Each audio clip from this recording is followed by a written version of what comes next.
Bonjour à tous, vous êtes dans la chronique du bœuf sur GMTV+.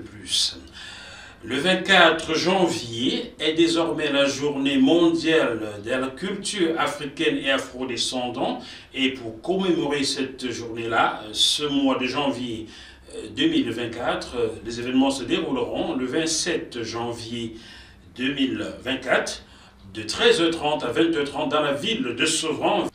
Une ville dans laquelle Mireille Saki, candidate aux élections législatives européennes, donc eurodéputée, est conseillère municipale. Alors, je vais vous donner ici les points forts des festivités: conférences, débats, vidéo, projection, librairie, dédicaces, spectacles artistiques, échanges conviviaux autour de l'exposition d'objets d'art africains, cortège et fin de cérémonie. Assisteront à cette cérémonie les hautes personnalités afro-descendantes de la région parisienne, de France et d'Europe, et surtout John Haïté Dossavi, qui est le président de la JMK, dont l'association qui depuis des années porte ce projet. Je vous laisse écouter John Dossavi lors de sa présentation de cette journée à l'UNESCO tout récemment. Cet hôpital qui s'appelle l'Afrique. Donc une journée qui va être célébrée chaque 24 janvier, c'est notre journée. Ce n'est pas l'intitulé Journée mondiale de la culture africaine et afro-descendante. Le mot afro-descendant, le nom afro-descendant s'applique à nous tous. C'est pour ça que c'est très important. J'ai voulu juste passer vous saluer et vous dire que nous avons un rendez-vous important. C'est mardi prochain, le 23. Nous devons être tous ensemble, comme un seul homme, à l'unisson, dans la salle numéro 1, pour célébrer et rendre hommage à l'Afrique, notre berceau commun, pour ne pas me répéter. Je voudrais saluer le Cuba. C'est d'ailleurs pour ça que j'ai demandé à la représentante de Cuba de ne pas partir avant mon intervention. Pourquoi?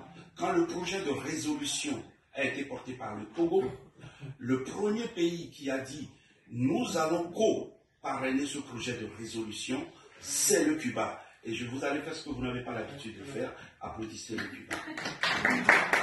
Je sais que vous n'avez pas l'habitude de le faire, mais merci beaucoup, c'est le premier pays. Après il y a le Brésil, il y avait tous les autres pays, mais le premier pays qui a tout ce dit, nous portons ce projet comme si c'est notre projet, mais en vous rappelant que le 20 novembre 2019, tous les États du monde entier, lors de la 40e conférence générale de l'UNESCO, ont voté le projet de résolution qui est aujourd'hui notre projet commun.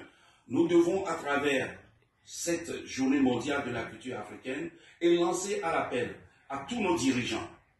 Nous devons, à travers cette journée, demander à tous qui sont en confrontation de ne pas cesser juste le conflit un jour, mais de penser à cesser définitivement le conflit.